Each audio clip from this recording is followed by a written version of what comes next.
Hi, and welcome back to CPE's Investment Matters. I'm Paul Rosta. Sandy Siegel was a technology whiz kid long before it was cool. He was just 20 when his precocious skills earned him an invitation to modernize the accounting department for a home building company. Before long, he discovered that he had a knack for real estate as well as for programming, and by the time he was 21, he was building his first retail center. Since founding NewMark Merrill in 1997, Siegel has become a prolific investor, developer, and manager of retail centers, with holdings that encompass more than 100 properties valued at $3 billion. dollars. He still fosters technological innovations in the NewMark Merrill portfolio, as well as through a venture that enables retail stakeholders to integrate online and social platforms with brick and mortar. In this episode, Siegel discusses the importance of community engagement for retail operators and takes us inside his commitments to the nonprofits that are closest to his heart, among them an LA area camp for underserved kids.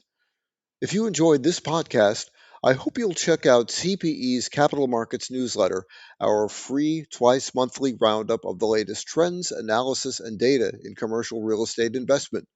It's easy to subscribe. Just go to commercialsearch.com/news/subscriptions. Again, that's commercialsearch.com/news/subscriptions. And now, here's my conversation with Sandy Siegel. Take a listen. Sandy Siegel, welcome to Investment Matters. Really nice to be with you today. Yeah, Paul, thanks for having me and great seeing you. Absolutely, it's been a while, as we were saying. It's been hmm many years since we got to sit down at the ICSC in Las Vegas and chat for a bit. So let's begin today at the very beginning. Now, years before you were a real estate entrepreneur, you were into computers at a very young age. How did all hmm that start? How did you get interested in computers so young? Yeah, I mean, my parents were divorced when I was seven and, really 6 and 7.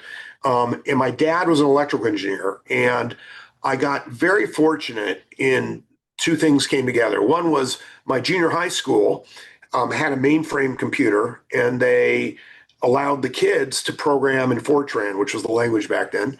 And I enjoyed it. And, let's just say I was better with the computers than I was with people at the time. And so, and I would write games on it and everything else. And then around that time, the new microcomputers were coming out, the TRS-80, the Commodore PET, the Apple One, which a lot of people have heard of the Apple II, but the Apple One.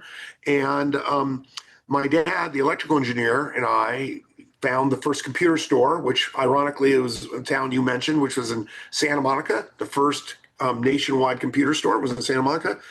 And I went there and I discovered the microcomputer. And I thought, wow, I know how to program in Fortran, and that's for a mainframe, but no one has a mainframe. What if I could translate some of those programs to microcomputers? And that's what I did. And so I became a computer programmer. I eventually wrote these programs and sold them because as these microcomputers came out, there was a huge desire for software to do something with these big boxes that came out.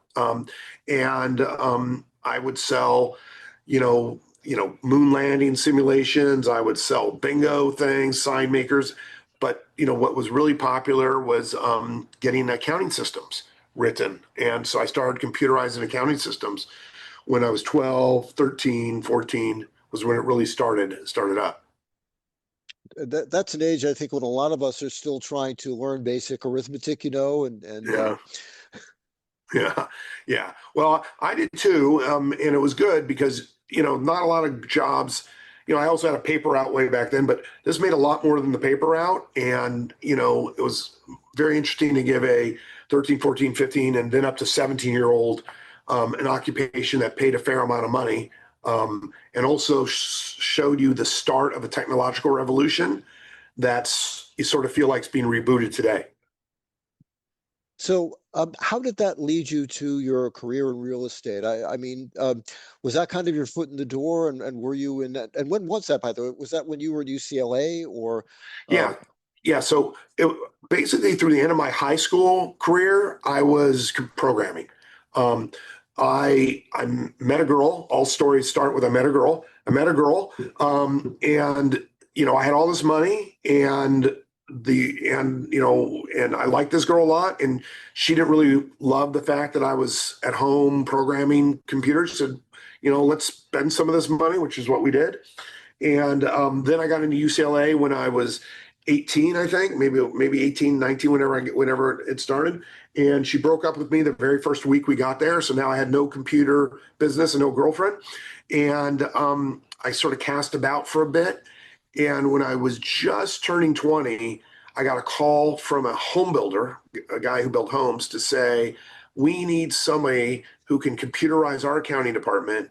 And would you help us do that? I heard about you, and would you help us do it? So I started a 2-week assignment over at that home builder, computerize their accounting department. And I loved the real estate, and I loved the guy, a guy named Bob Miller, who turned out to be a huge mentor of mine. And he, after 2 weeks, he said, thanks for all your hard work. I said, I'm not leaving. He said, well, I can't pay you. I said, I'm hanging out anyway. And I did that. And within about 6 months, he said, you're young, you're cheap, and you're hungry. So why don't you do some research for us and see if you could find a way that we can make passive income from the cash we're generating from selling our homes. And I looked into two things: swap meets and shopping centers. And I found a piece of property that looked interesting. And I went back to Bob and his other partner, who became a mentor of mine, Bob and Lou, and they said, here's this piece of property. What do you think? They said, well, do you want to build it? I said, sure, I'll build it. They said, well, we can't pay you. You see the theme that's going on here? We can't pay you, but we'll give you 10% of the bottom line of anything you generate. So I built my first shopping center. I built my first shopping center at 21. And then how did you go on from there to start the commercial real estate business and that was at what The company is called West Venture. West Venture? Yeah. So I built that business up, and it became, I started with that first one, and then I built another one, and then I bought one and remodeled it, and a bunch of other things. And next thing you know, we have a real thriving business. Now they're actually paying me a salary, thank God. And I met my wife there. I get married, all things. Have 3 kids. And then they came to me and said, we're selling our company to an English public company, and they want you to be CEO. And I said, well, CEO? Yeah, CEO of a home builder, the mortgage company, and the shopping center business. I said, well, I don't know. I mean, I don't know anything about home building. I live in a house. And I did that, but I hated home building and I hated working for a public company. So so in 1997, I basically gave notice, bought out the shopping center business, and started this company, NewMark Merrill Companies. So let's talk a little bit more about your interest in technology. Now that we know the origin story for NewMark Merrill, when we've met at the ICSC show in Vegas over the years, we usually wind up talking a lot about technology and retail real estate. So let's pick up on that theme. You have done some innovative things with technology in your shop over the years. Is there anything that you've introduced recently or that you've got in the pipeline that you'd like to tell us about? Yeah, I mean, look, you can't get the nerd out of the guy, and so I've carried that through real estate. As cool as being in real estate is, I'm bringing up the nerd side of it. The Yeah, I mean, what's happened with technology is this connection of data you never could manage you could never measure before. Maybe you got some sales data from shopping centers in the past. Maybe you talk to a retailer who said they're doing super good or they're doing super bad, and you write that down.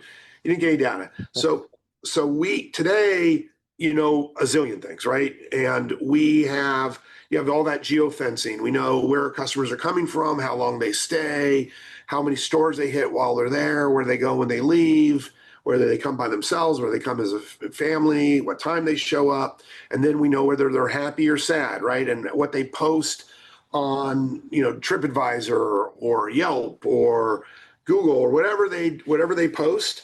You now have access to all that information.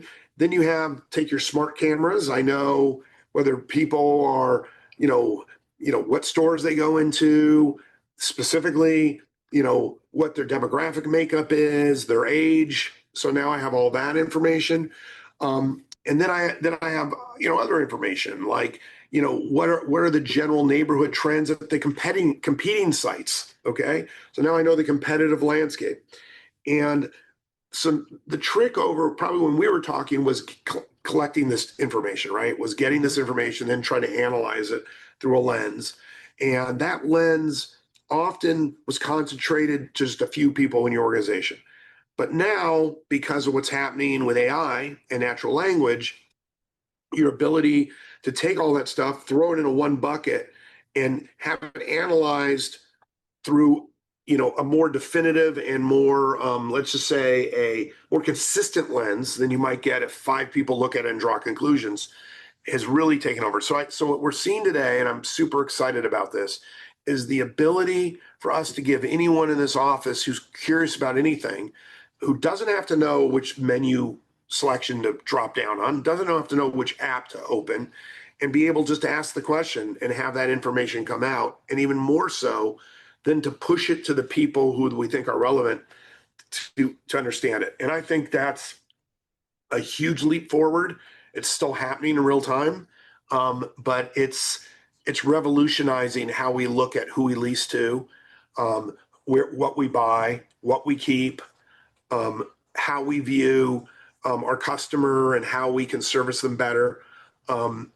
Total change in journey, and how we provide the environments we provide to be most successful for our tenants, for ourselves, and our communities. And a real life example, which you could never do before, that we're just doing right now, like just as one example. In the past, when you have spaces in a shopping center and you lease them, you typically look at through a couple lenses.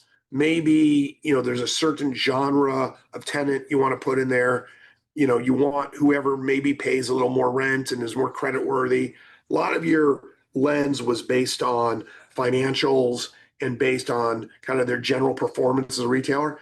Today, for the first time, we're able to program each of our shopping centers to say who's the perfect tenant for each space that's going to do the most for themselves, but also for everybody else. And that's a new dynamic. And it's really changes things because it as you mix and match the Rubik's Cube of what is a shopping center into something that's perfect, the traffic, the value, and the community engagement goes way up. And we're seeing that now in real time. And how big a role does AI play in all of that? I mean, the scenario that you've just laid out for us, Yeah. is that what's made the change? Are there some other things that are contributing to that?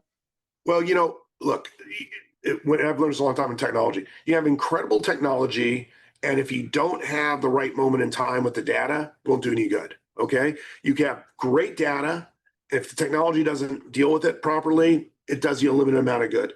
Yeah. So what's happened is AI, which has been around for a long time. We think of AI as a new thing. AI has been around for a while, right? Okay. It's not like people want to say like AI is a new phenomenon. It's not a new phenomenon. What's happened is the availability of data and the meeting of AI, and then the layer of natural language on top of it has all come together now. And that's what's making the utilization so incredible today. And that's revolutionary. So yeah, so AI's role is incredible. The key is how do you get as many people to touch it as soon as possible? And how do you use that as a competitive edge? Because, how do you be competitive if everyone's doing it, right? So you have to innovate early, fail quick, build on your successes, and move forward. And that's what AI is helping us do. Well, let's talk a little bit about what's going on in your shop right now and how you see the market. Yeah. NewMark Merrill does operate a wide variety of properties, different categories, and in diverse locations in the West and Midwest. Now, as you survey the landscape today, what are a couple of the key trends that you're tracking for their impact on the retail real estate business, whether they are related to the overall economy, the real estate capital markets, retail real estate itself, or your clients, the retailers? Right. Yeah. So on the broad themes, it goes like this. We have a whole bunch of crosswinds, which are, crazy, right? We have tariffs, right, which have impacted retailers. you have kind of global uncertainty at a very, very high level, and dislocation. And you have this feeling that take AI as just one example, that the world and your engagement in the world is undergoing a direct and immediate transformation. Okay, and that's what's happening. So how's that impact retail, and how's that impact what we do? So the value of a community has gone way up. Okay, so trend based, what's happening is the better you identify with the community and the bigger impact you have on a community accrues disproportionately to the benefit of your tenants and your customers. And what I mean by that is, if I have a shopping center that I'm significant enough in the community that I can be a place that makes impact, and I demonstrate that I can provide good value, good service, in an inviting environment, I'm going to get a greater share of customers than is my normal share, and that my tenants are going to disproportionately pick me over other locations and pay me the rent to reflect that. Okay. And also, because of that information I have today, I know how they're doing, and I know how to improve upon that mix or trade out those that aren't doing so well. So the trends I'm seeing on the macro trend are sort of what I just described. Okay. It's not, and when I say macro is at the community level, not the state level, not like, California stinks, or, Illinois has this issue, or Denver has that issue, or Texas has this issue. More like this community, that's their role in how they're operating. Okay. So macro, but in a more limited sense. Okay. Because I think that's super important, because people get stuck up in these giant trends and forget that retail's still a local business. Okay. That's one. Two, value is more important than ever, as is service. Okay. Those two things put together are super important. You don't want to be caught in the middle. The low value area is good. The high upper, less value, but more experience is good. Middle's a tough spot to be, because people don't quite know, they don't have faith in the economy at this point, and they don't know what the rules of the road are going to be. So I think there's some cautiousness in the marketplace. That being said, and the value segment, which is where we are, we're definitely more in the value segment. In the value segment, the customer is substituting centers for entertainment. Centers now fill a variety of roles: human connection, memory making, shopping, obviously, okay, but discovery, gathering place, all those things. You've taken office sort of not off the map, but reduced impact, because a lot of people don't go to offices. Like, you know what that's like, right? And so human interaction, which is a core human need, it's got to be filled somewhere. Shopping is a place that's happening. That's the used to say retail is the third place. Today, in a lot of respects, retail is the second place, home and retail. So these are sort of the macro trends we see overall, which really drives what's happening. And I think we're very aligned with our tenants. And one of the trends that's happening as well is the data we have is often the same data the tenants have. So finally, there's some closure between what the secrets the tenants have been holding and the secrets the landlord's been holding, and now we're sharing data and just being real honest about it, and that makes it easier to do business. Let's look at this from a slightly different perspective as we survey the market. Where do you see the most attractive opportunities over, let's say, the next 12 to 18 months? And you're obviously welcome to address that in terms of retail asset categories, geographic markets, business activities, or all three, any combination of the three. Yeah, I mean, look, here's how we look at opportunity. Let's start on the center and community level. We're big believers in you go deep in the communities that you serve. So, look, like you mentioned, we're in 3 states. I mean, today we're in California, Colorado, and Illinois. We're looking at 2 other potential states, but it won't be one-offs. We won't run retail where we don't have massing and on the ground people who can react in real time and live and breathe the communities we're in. So, and I think there's strong opportunities there. I think that for us, um, we seek opportunity where others often don't. Trade areas that feel challenged might be security challenges, might be economic challenges, might be challenges of past perceptions that have to be changed. But where we know we can come in and be the bright spot in the middle of the community, and I think that's huge for us. I think that we will continue to build on relationships. Relationships are more important than ever. And so, again, we're talking a lot about technology, but the fact that I understand technology and could talk to a retailer about how technology will benefit them um, is a hugely value add for them. And that enables us to have strong relationships. I was just at a major grocer, and we had, we were talking about sites for 20 minutes, and we talked about technology for an hour. And the reality is that I think 1+1 is equaling 3, and that's what we need to do. So I see that as a great opportunity. And then on an operational level, because you asked about operational, where do you see opportunities? I think there's a huge focus on AI costing people jobs and causing layoffs and doing all those other things. I look at it a little differently. I see the people in my office. I'm going to give every one of them a smart assistant, known as AI, and I'm going to help them make that assistant as useful to them as it possibly can be. And I'm going to get 2 employees for the price of 1, and that's going to help us grow our business. My goal there isn't to, the only risk anyone would be in is if they don't want to embrace AI and maximize its use to help make their lives better. But that should not be a controversial proposition. Let's use AI to make your life better, both at home and at work. And I get 2 of you for the price of 1, and that's a good thing for me. Well, I'd like to hear also whether there is anything concerning on your radar, whether it has to do with the economy, the retail sector, Yeah. consumer behavior, anything else that might tend to affect your business.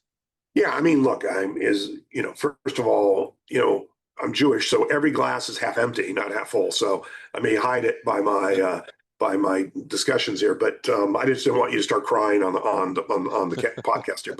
But look, I mean, what do I worry about? I mean, here's the challenges that we're facing. First of all, geopolitical, and geopolitical is just the overall sense in our in in the United States, which is where I live, but also I see it in other places, that the system and corporate America is the enemy of the people. Okay, this division of people, and I think that is causing um, enough unrest that that translates into laws, and those laws translates into difficulty for people who are trying to do good things to see those things through.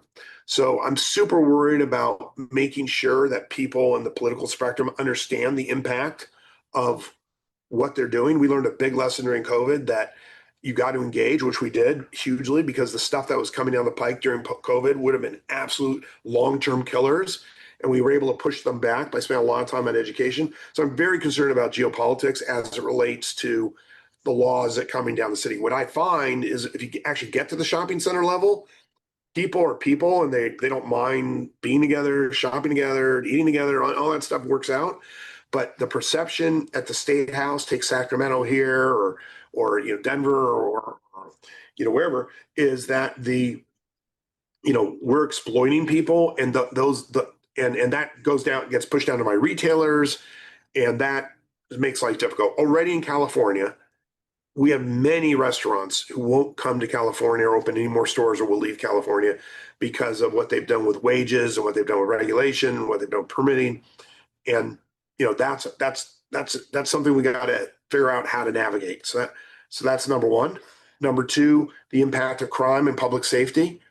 My second biggest expense, right off the bat, is security after typically property taxes, and we need to make sure that people feel safe, and that's a big thing. And third, housing affordability. If people are spending all their money to stay housed, they don't have any money to shop, even though they know they need to buy food and they need to do certain things. And that's definitely something that, again, California here has made strides, and I've seen other strides being made, but it's not fast enough. But we're going the right direction. And and then there's all the things we can't control, like what happens with interest rates and inflation, building costs. But I do think that AI is going to provide enough productivity gains over the short and midterm, just like spreadsheets did in other technology, that I think we're going to see a boom actually in maybe some short-term hits, but midterm, long-term, I believe that life's going to get better in a lot of these communities because of AI. Hi, Paul Rosta here. I hope you're enjoying this episode of Investment Matters. For more great investment and finance content, subscribe to the CPE Capital Markets newsletter. Just go to commercialsearch.com/news/subscriptions and subscribe today. And now here's the second part of my conversation with Sandy Sigal, NewMark Merrill's founder and CEO. I'd like to bring up another initiative of yours that ties back to some of the trends that you were discussing a few minutes ago about trends in retail real estate. In particular, one of the hats that you wear is chairman of Bright Street Ventures, Mhm. which helps retail real estate owners and their customers integrate brick and mortar with online and social platforms. Would you mind telling us a little bit more about that initiative and why you started it? Yeah, so Datex was started in 07, 08. If you remember 07, 08, 06 was a financial, the financial wreck, basically. And everything that came out of that the huge crisis that was the housing crash and all those things. And our view and the bank bailout and all that stuff. And our view at the time was that we needed to, well, I love technology and we were using it as part of a business. We needed to have a concentrated focus on technology. And we started Bright Street. And the idea of Bright Street was we do three things. We find companies that are out there that are starting technology companies that help properties. And we try them out on our properties and see if they have any virtue and value. And then if possible, we do a second thing, we invest in them. And sometimes we do a third thing, we advise them. And because we knew back then that transparency of performance is going to have a high level of value, and technology is the only way to do that. And so today we're invested in something like 50 companies. One of our primary companies is Datex BI, which we use, but is licensed to 60 different owners like us, and to continue to grow that number, which accumulates information from a whole bunch of different sources, including property management sources and bill pay sources and spreadsheet sources and tenant interviews and everything, and puts it in one place where you can analyze it and work with it, and hugely helpful. We were an early investor in Placer, the major company for locational intelligence, Merchant Centric, a company that does sentiment analysis, and we in smart cameras and a whole variety of different technologies. Obviously, they don't all work. Sometimes they work for a short time and then don't work afterwards. Sometimes they reach a peak and other people pass them. Often they do great, and that's why and where we made that investment. My brother Mark runs it, does a great job, and it keeps us close to what's happening in the world and in the technology world, and gives us an excuse to stay 100% focused on things as they pop up, and then we try stuff out, and it keeps that. Think of it as a little test lab for NewMark Merrill companies. Well, let's turn to some of your commitments outside of business. You personally have a long track record of participation in various nonprofits. Your team members at NewMark Merrill are active in the community as well. Would you Yeah. tell us about a couple of those initiatives and organizations and why you find their message, excuse me, why you find their mission particularly compelling? Yeah. Well, one, you know, look, I came from a place that my life could have gone a number of different ways, and I was benefited by a lot of people. And the first place that changed my life was when I was 7. I went to a camp for at-risk youth called at the time Camp Max Strauss, now called Camp Bob Waldorf. And that camp was where I got my first mentors, where I learned how to swim, where I learned how to horseback ride, where I learned how to climb mountains. And it totally transformed my life because I was, even though that camp was owned by Jewish Big Brothers, Big Sisters, it was 80% not Jewish. And it was just like the LA community. It was Black, it was Hispanic, it was white, it was a melting pot of young kids, all good kids, but all suffering, but at a young age. And they showed us the way that there's people who care about you, and you're not in it alone, and all these other things. So that background gave me a lot of desire when I started, making my way to give back. And I've been chair of Jewish Big Brothers. I just finished. I was chair for 3 years at Jewish Big Brothers, Big Sisters. Um, my kids all taught and were counselors at that same camp uh, growing up, and that organization has has helped advance over 50 something thousand kids since its inception, and through matches, mentorship, camp, all these places. So that's just one example. Because of where we are and where we build, homelessness is a huge issue. And you realize how close. Again, I grew up. My mom was a single parent, so in seeing that, homelessness and the inability to have housing security was a big thing. So I started with a group of other people called the YPO Alliance to End Homelessness, which engaged CEOs with the communities, with politicians to work towards housing solutions. And that's been amazing. And so, I find that incredible. We work in every community that we're in. Our managers and our team here have the ability to give back to community specific needs. So, for instance, we're in a shopping center in Anaheim. We own a shopping center in Anaheim. We own it for almost 20 years now. Um, in that shopping center, it's surrounded by two high schools. We do a tutoring day where we bring them in, mentor kids, teach them about real estate, walk them around, um, and share with them why what they do, why what they're doing in school is going to help them in the future and what that path might be. Um, I belong to a group called the Community Leadership Institute, where we mentor young people, men and women, um, and just provide mentoring for a year. I'm assigned a kid a year to mentor, and had my mentorship meeting, in fact, this morning with somebody. I still mentor an former Olympic athlete. So incredibly valuable. So, all these kinds of things, they matter. And one of the greatest joys we get is that I'm in 100 communities. I can actually move the needle in 100 communities by just giving out a little bit of resources, by paying attention to what the needs are, and by giving back.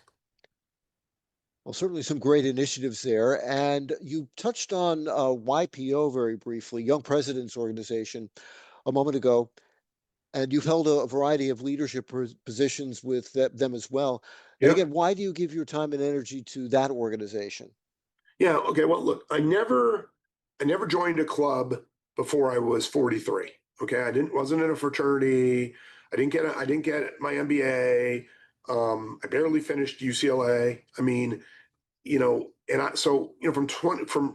from 12 on, I was sort of an island on myself as it related to business. And I was figuring out as I go. And when I turned 43, I felt like I was reaching a point where I needed more input and right sizing. And, by then I have four kids and, married and, a business with a certain amount of employees, and just kind of, so I joined YPO because YPO is the largest organization of young CEOs in the world, 36,000 CEOs. So of mid-sized businesses. So these are decent sized businesses, but they cover the gamut. And so the organization is amazing because you learn that, Sandy Sigal, owner of a private real estate company, actually has more in common with Gurinder Alawali, who runs a insurance business, a publicly traded insurance business, and he's a Sikh from New York. Okay, and the things you learn from each other are amazing. And just like one example, like I like you said, I took a variety of roles, and we're broken into chapters, networks, regions, all this stuff. I was chair of the real estate network. So the real estate network has about 6,000 real estate CEOs. COVID in California started really becoming an issue on a Monday. Okay, Monday, call it Monday in February, late February. On Tuesday, I had 100 CEOs that were involved in real estate on a conference call talking about what we were going to do to get through this thing. And then we had constant calls. Where else does that happen? Across the world. Okay, where else does that happen? So yeah, so it's incredibly meaningful. And the power of YPO is it's the perfect connection of personal, community, and business. And that's what it's done for me. It's giving me that overview of balance. And as I mentioned before we started the podcast, I spent a week in Harvard every year with YPO. Now, Harvard would never let me near that place like on my own, but I brought a bunch of YPOers with us, so 200 YPOers, CEOs from around the world learning together, doing case studies at Harvard. I mean, I came back like with my mind just filled with learning and excitement. And how often when you're 62 years old do you feel like you've refreshed your learning? And so, yeah, that's the reason I find that such an amazing place. And yeah, and I've made a commitment because I'm just giving back a small part of what it's given me. Your discussion about why young presidents really brings something else to mind, which is what are um, real estate operators, people in your business, CEOs, what are they looking for today in young talent? And how much has it changed since you were coming up in the business? Yeah, look, young people today have a very, very tall mountain to climb. Okay. And, not a week goes by where I don't meet one or two young people who are friends or found me or whatever and want to come in and talk about what should they do. And it's tough. I mean, it's very tough. Look, I got lucky because I had a unique skill, which was my computer skill at the time. But between raising minimum wage and making it more difficult for young people to be affordable, okay, between schools turning out kids that are not really ready to engage in a world that's transforming the way it's transforming, and the uncertainty many of us feel about who we should be hiring and how we should be hiring and just what our workforce in just 5 years might be. And look, we're talking about a workforce that might have robotics involved in our workforce within the next 5 years, right? So there's a lot of tough stuff there. That being said, I know how I feel, and I think I share this with a fair amount of other CEOs in my spot. I think that there's no substitute, especially if you're in retail, for young people who often are our customers or going to make up a significant part of our customer base, who also are more technology native than we are, to come in and add some new energy and new perspectives. The problem we have, and is that we believe, I don't, but I'm going to say the global we believe that this generation is different than the last generation, the generation before that. And I personally think every generation looks down at the generation that comes after it and say they don't work as hard as we do, don't struggle as hard. I've been very impressed by the quality of people that I've met and that I've talked to, and and the questions they ask and what they're thinking about. Um, I think they have some unique challenges because they look at social networking and and many of them see instant gratification. They wonder what they're missing out. But I find many that we brought in who've been just exceptional. So I think CEOs are cautious today. I think CEOs are skeptical today. But I think if they give some of these individuals who know the questions to ask a chance, I bet you'll do what I did for the company I started with, which is, rise the whole way to run the company and hopefully help make them a little more successful. Well, now we come to one of my favorite segments of the Investment Matters podcast, which we call Executives Off the Clock. All right. Sometimes it seems like we try to work 24/7. The reality is that nobody can be on the job all the time. So when you do have a chance to take a breather, is there anything that you like to do for a change of pace? Yes, I first of all I have grandkids, so seeing my grandkids and seeing life through the eye of the grandkids is unbelievable. you just forget how wonderful the world is until you see a grandchild look at a flower and try to figure it out, or see, a moth flying around a room or a grasshopper hopping around. So taking my kids to and my grandkids to Disneyland is definitely like high level, very cool. I do ski, so I ski poorly, but I ski, so I like going out and skiing. I'm a huge reader every night, except if I, pass out. Yeah, I try to read something. As a matter of fact, I try to read a fiction, nonfiction at the same time. So, you know, I love that. Um, I have a great wife. I like spending time with her. I travel. I'm a huge traveler. So we just came back from Japan, where I skied in Ah, Niseko, and I visited Tokyo. So totally cool there. So yeah, things like that. yeah. You have any other favorite destinations that you've been to in recent years? Oh yeah, yeah. I mean, I was uh we were, like I said, we were in Japan. Before that, I was in New York for the holidays with my two daughters and my two granddaughters. We did Australia. We did the Australian coast, which is unfriggin' believable. I went to the country of Jordan, which is, Hmm. certainly not a lot of people go to Jordan. Beautiful people, beautiful place. We like Israel. Been to Israel twice last year. I'll be there twice this year. Um, let's see. Yeah, I mean, trying to think of so many. We go to so many. I went to Dubai 6 times last year because we put on a conference there. Yeah, there's a lot of world's an interesting place. Oh, how can I forget? I spent a month in London every year. And by the way, I highly recommend for those that can take a month and go to a place with a totally different time zone. The ability to wake up in the morning, have nobody working out here in LA, have an entire morning breakfast, go to the park, play with the dog, and start work at 4 p.m. was awesome. So, just a great, yeah, so just some great things to do, I think. Yeah, sounds like a great way to travel. And Yeah. besides which, racking up those frequent flyer miles. Wow. Oh yeah. They like me. They like me. Yeah. Better than the red eye I took to Chicago this last Tuesday. Oh, So that could be painful. Yes, yeah. I Yeah. hear you there. I hear Yeah. you. Well, Sandy, it's great catching up with you. Thanks much for spending the time. I really enjoyed it. Take care and hope we get to chat again very soon. I hope so, Paul. It's awesome talking to you, and thanks for spending some time to catch up with me, and be well. You bet. You be well and have a great weekend. All right. Take care. Bye bye. That was my conversation with Sandy Siegel of NewMark Merrill. You'll find more CPE podcasts on our website, commercialsearch.com, and be sure to follow us on Spotify, Apple Podcasts, and YouTube. Until next time, thanks for listening and be well.